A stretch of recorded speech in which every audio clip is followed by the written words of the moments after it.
Hey everybody, my last video was last Saturday, and at that time I said I was going to do some TMNT unboxing, and I'm still going to do that.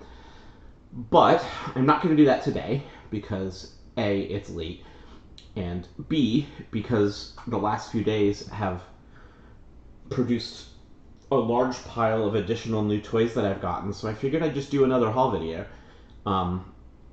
Especially since I'm getting a whole bunch more tomorrow, which I'll talk about at some point over the course of this video. But first of all, like I mentioned last time, that I'm doing a lot of the 3.75 modern era anniversary 2007 through 2015 figure buying, and I've got a whole bunch of that to show, but a few other things too. So let's first talk about this. This is the Mega Halo Elephant, and it's awesome. I haven't built it yet, and I think I'll probably build it live because it looks like it's just going to be a lot of fun to build, although there's a lot of green pieces. But I'm a big Lego fan. I have a whole bunch of Lego sets I haven't built yet, and I want to probably start live streaming some builds as well. But I really like, it's funny because Halo's not a property that I'm not interested in for the most part, but I really like the Mega stuff. Like, as a longtime Lego fan, I was a purist for years and years and refused to touch Mega with a 10-foot pole. And then I think the first Mega thing I got was the Masters of the Universe Castle Grayskull, because I'm a big fan of MOTU from, my childhood. And in building it, I was expecting it to be cheap feeling. I was expecting the pieces not to fit together right. I was expecting to hate the figures. And instead, I had the exact opposite reaction, where I found it to be a much more mature build, much more complicated build techniques than a lot of what Lego does, because it has some pieces that Lego has chosen not to make. I really enjoyed building Grayskull. Honestly, I should probably just do a video about it at some point because it's so spectacular. But then I said, okay, well, let me pick up some of the Halo stuff just because it's cool looking, even though I've played Halo. Halo's fun, but it's not something where I'm like passionate about it. I'm a big fan of Jang on YouTube, who's mostly a Lego reviewer, but is a giant Halo fan, or at least at one point was.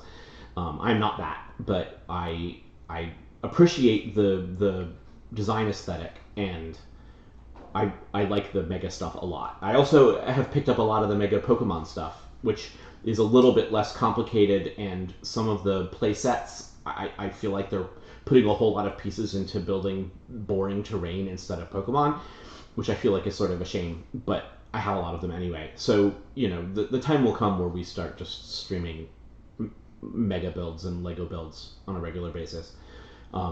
Anyway, so I think this is really cool. This is one of the biggest Halo sets I have.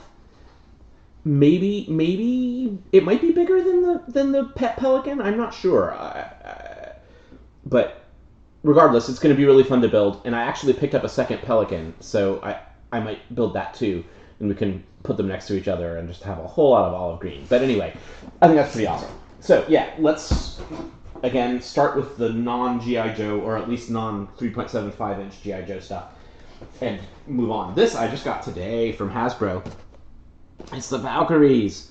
I think this is a gorgeous box set. It's 2 female Cobra Troopers with a bunch of cool equipment, and that's going to be really fun to open.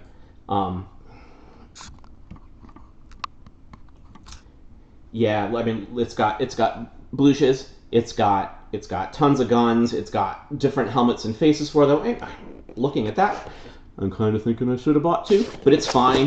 It's fine.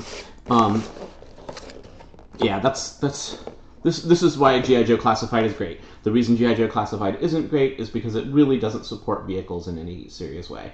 I've kickstarted both of the big HasLab G.I. Joe Classified vehicles, the Hiss and the Tomahawk. But one of the reasons the 3.75-inch scale is so great is that it facilitates tons of vehicles, and you can have a giant army on each side. Anyway, this is cool. All right, Transformers. Just got this. I can't tell you anything about these characters, anything at all. They're both remolds. They're from the second IDW series. You know, IDW did a huge interconnecting multi-title series that ran like 10 years of Transformers, and it was great. And then they did it, like, ended it. They had a conclusion, obviously a Unicron conclusion, and then started a new series, which I read the first issue of and thought was fine, and never read any more of. And I know these characters are from that, but that's all I can say. But this is a Fembot mold that they have used over and over and over again. It's fine. I like this color scheme a lot. I think this is... Oh gosh, I'm going to get this wrong. I think this was... Nope, not going to come to me. I don't remember who was the first Fembot that used this mold, but that gun is cool. The sniper rifle is really cool.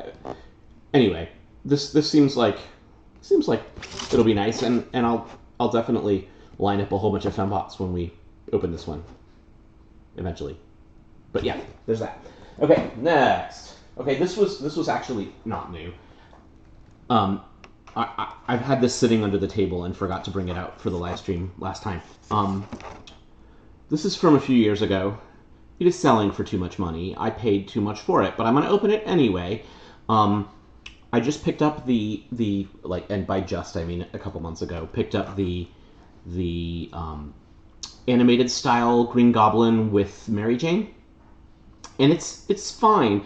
And I think it's definitely worth putting these together, but it's cell shaded. I don't think it has the texture, because if you look at Green Goblin here, he's got all that like scale mail armor texture on his arms and legs. I don't think it's as good a toy. And I, as I mentioned last time, I don't love the cell shading coloring technique. So I really wanted a traditional Goblin.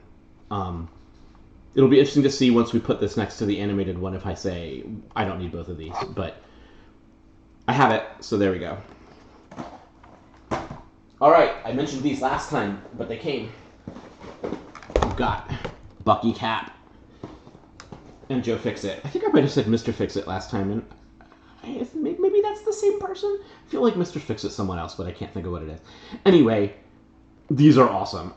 I sort of expected this to be an Avengers packaging, but I guess it makes sense that it's not, because he wasn't an Avenger. The whole Avengers series, I think this is the last release for that.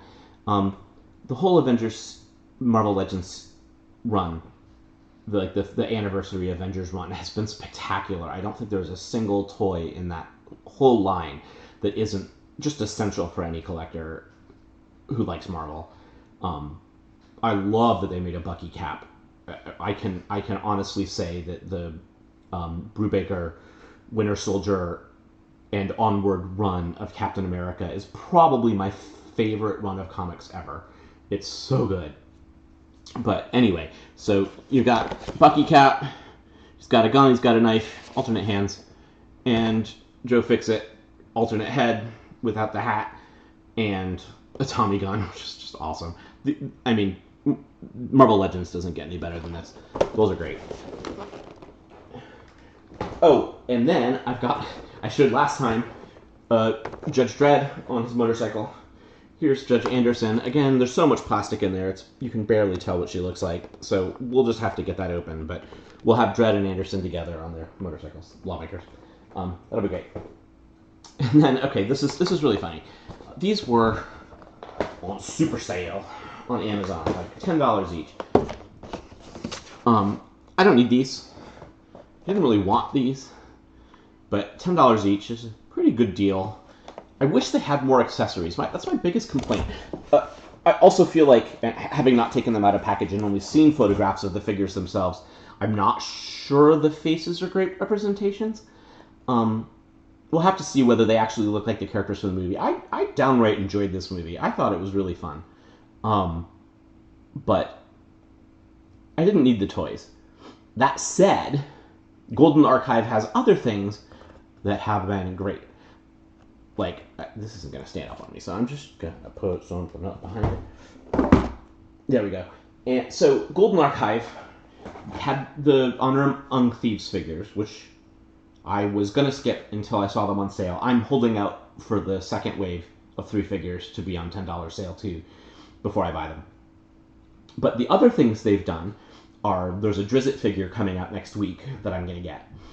I already have the one that they packaged with the Panther, but this is a new one in a different outfit. And yeah, they also did a run of all of the classic animated characters, which are really cool. But the highlight of the Golden Archive has been the monsters, the creatures. How cool is that? It's the coolest. This is a Displacer Beast. They also did a Beholder and 2 owlbears. All of them were bigger than I expected them to be, and make for just awesome display pieces. They did a black dragon that was probably the weakest of the set, mostly just because it lacked articulation. It didn't have anything but hips and a wing articulation, maybe a little bit on the head. But this guy's got a whole bunch of articulation. Like, he's got 3 joints in the legs, plus a hip joint and a neck joint and a head joint. That's an awesome toy. That's an awesome toy. All right. I think that covers all the non-G.I. Joe. So let's just hit some classic G.I. Joe stuff. Ah, yes. Back. We'll see if I can fit them in. Hey, we're gonna have to move it. Let's just stay.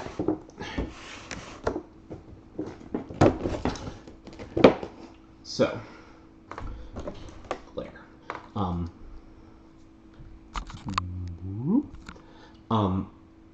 These are from, I think, the first year, 2008, of the anniversary run. This is my second one of the black Hiss, because I bought it in an auction along with the Ostriker. And I have the Retro Collection Ostriker, which might be 100% identical, but I'm pretty sure the figure's different. And I showed last time the tan Ostriker, but the green is traditional, and I like that. This one's interesting. The Sting Raider, as they call it, which the classic toy was called a water moccasin. I don't know why they renamed it. It is, I think, and don't quote me on this, an entirely new mold that looks almost identical, or at least a different mold, because I know that the side platforms here are wider. I know that the turret in the middle is larger. It could just be an entirely new toy made to look almost identical to the classic toy. I know that that's exactly the same as the classic toy, but I think this maybe isn't. Regardless, I've got the second one that they released, maybe even just a year later, that's got a sort of brown and green camo pattern on it, and a different Copperhead figure. I'm pretty sure that came... Oh yeah, they came with 2 figures, a Copperhead and a Swamp Viper. That one wasn't that expensive. This one is just going for tons of money. And I guess it's because it's the traditional colors and all. But it's not a traditional Copperhead. That was sold in one of the comic 2-packs, and I got that too. But anyway, I almost didn't buy this, but I was like, I like the traditional color, and I think it'll look nice together with the other one. And they just haven't done very many boats or in the modern era. Anyway, these are great, and I'm looking forward to opening them.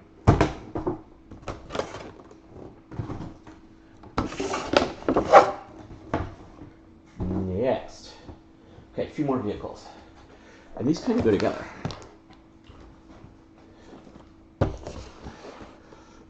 So we have here one of the modern Hisses. Now this is a really interesting model. At first I didn't know that I would like this model, but the look of it has grown on me, and the fact that it has sort of an articulation where it can be both down low and up higher seems interesting. But in addition, the Hiss Scout, as this is called, and they don't even show it on here, can attach up on the back of the regular Hiss. Like, you know, you see how it overhangs on the back here. It can attach to it and be carried along with it and make sort of like a double tank.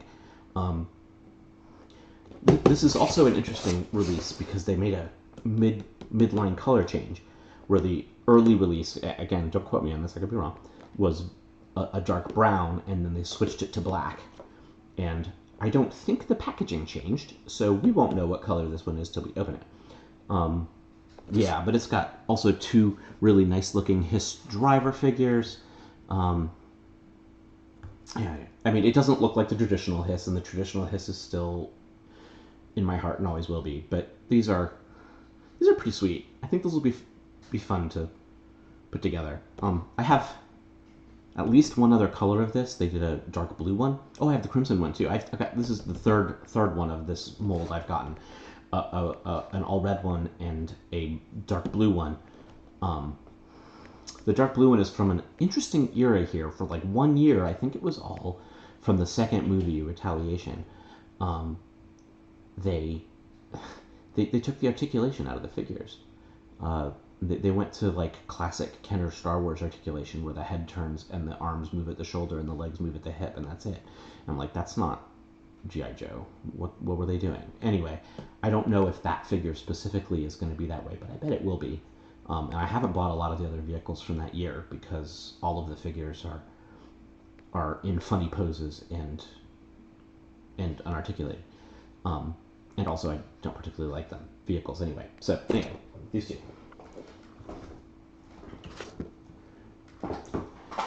All right, now we've got a couple of multi-figure packs.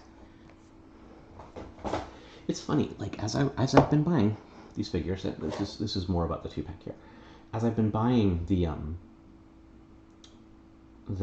modern 3.75-inch G.I. Joe figure, I discovered a couple weeks back, I was like, I have sort of unintentionally skipped a lot of the ninja-looking figures. And I was like, maybe I need them. Maybe I need to pick them up. So, in fact, there's another here. We'll just bring him on too. This gray guy here is Snake Eyes, and this is Hardmaster, who was their trainer. Snake Eyes and Storm Shadow together. But yeah, I mean, this is an interesting 2-pack. I'm kind of curious to see what that looks like. And here's another ninja, which is presumably a Cobra ninja, although it has the symbol of the clan that Storm Shadow and Snake Eyes are part of. But he also has this glider that he comes with. It's kind of sweet. Yeah, anyway. And then this other pack here has Torpedo. It's not my first Torpedo, but it might be my best, although the other one has an unmasked face, and then you just put the scuba mask over that face. It's also a really nice looking Zartan. Hit and Run is a character that I know is dear to many people, but I don't think I really know anything about him, and I know that his traditional figure is green camo, but this gray camo one looks pretty nice. I may need to do some research about who that character is and inform myself what that's all about. And then we're left with single figures. So these guys are interesting. Dollar General had an exclusive line of G.I. Joe figures, of which these are 2, and there's a few more that I have and have gotten earlier. They're exactly the same figure in different colors. But I like them. There's not a lot of detail and even less paint, but they're nice looking. This one's just all black with a silver logo, and the silver V on the mask. But I think they make pretty nice figures and will complement Cobra Trooper Army well. What else we got here? Oh, speaking of ninjas, 2 more. Boop. This is Kim Arashikage, I think is how they pronounce it. I should watch that Snake Eyes movie again, even though it's not good, because they say it 1,000 times in that movie. But this is better, otherwise known as Jinx. I believe she appeared in the movie just by Kim and never used her code name. No, this is Retaliation. Was she in Retaliation? Man, I just need to reinform myself in these movies. It's been too long. But, these are both pretty cool ninja figures. The hat is a bit much, but yeah, I like those. Those are nice. And then finally, 2 more Cobra Troopers. They say Rise of Cobra on them, but I actually just rewatched Rise of Cobra so I could talk about it as if I knew what I was talking about. And I'm pretty sure neither of these characters are in it, but they're nice figures. This thing that he comes with, which I assume they're trying to sell as some kind of like motorized snowboard. I'm pretty sure that's the same as some of the like ski pedos that were on like the original Cobra Wolf or something. I don't know. That seems really familiar to me. But anyway, I love how many pieces they've got. How many components there are here. Again, don't care about the firing missile, but I mean, look at this figure and all the components, the tubes, the weapons. I think these are super nice looking figures, and yeah, they should be fun to put together. So I was telling you that I'll just leave these up here while I talk for a minute. That I have a lot coming tomorrow. So I mentioned in my last video that I was thinking about buying into the Star Wars Vintage Collection. So, and that the HasLab Ghost was the reason that I was thinking about it. Well, I have. The truth is, the truth is that Atomic Empire, the store that I work at, managed to get what I assume are the leftover held back for damage and shortage replacements on the HasLab Razor Crest wholesale from Hasbro.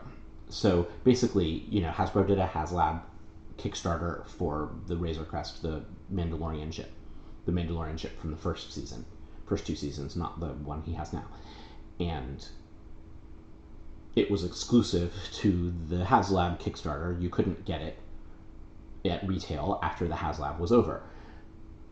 So I assume when they do that they print some extras because they assume that some are going to get lost in the mail, some are going to get broken and need to be replaced, etc., etc. So I suspect what happened here is they had a few left over, so Atomic ordered some. I'm taking one.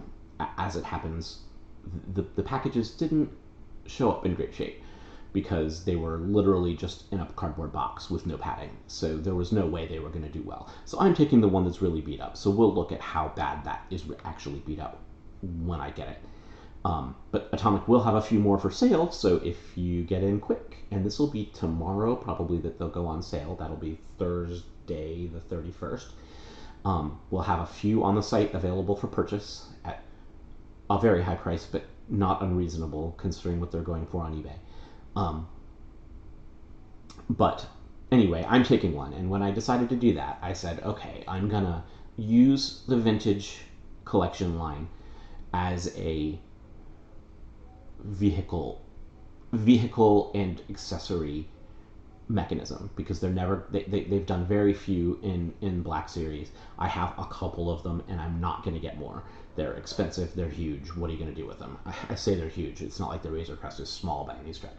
Anyway, I feel like the 3.75 scale, like I was saying with G.I. Joe, the 3.75 inch scale is perfect for vehicles. So rather than buying every single figure they do, I'm going to buy the vehicles I like and a small subset of action figures to go along with the vehicles. So I'm getting the Razor Crest, it comes with a Beskar Mando, Grogu, and a Jawa. I'm going to pick up a non-Beskar Mando, like the early season 1 brown Mando. I'm going to pick up Ahsoka and some stormtroopers and call that my Mando collection for now. We also are getting in the Endor bunker and an Endor ATST, and we've had some speeder bikes in stock, so I'm going to build a little Endor collection with some scout troopers and the bunker and the ATST and a speeder bike or two. And that's sort of, I think, how I'm going to approach vintage collection going forward, is getting the vehicles which you could never get in the 6-inch scale, Black Series scale, and enjoy them as they are rather than feeling like I need to be a completionist on vintage collection in general. Um, yeah, that said, Amazon has a number of the Jabba Skiff Guard figures um, at a discounted price right now, and the vintage collection skiff is not super expensive. So I might make myself a little Jabba skiff with some Jabba guards as part of that collection. But I'm not gonna go crazy buying old vehicles for that line because there's only so much a person can collect. But anyway, that is all I have to say about that. I don't know how long this video has been, but it's been nice talking to you. I will be back tomorrow with, hopefully tomorrow, I can't promise, hopefully tomorrow with my vintage collection haul, and depending on how long it takes for you to show that and when I get started with my stream, I might do some TMNT stuff too. I'm really excited to get into the TMNT. It's some really cool stuff, and I've been thinking a lot about doing it, so it's not going to be too long, but um, this has been a week of getting new stuff, and it's fun to show off that stuff too. So anyway, thanks for watching, like, subscribe, etc., and I'll see you guys again soon.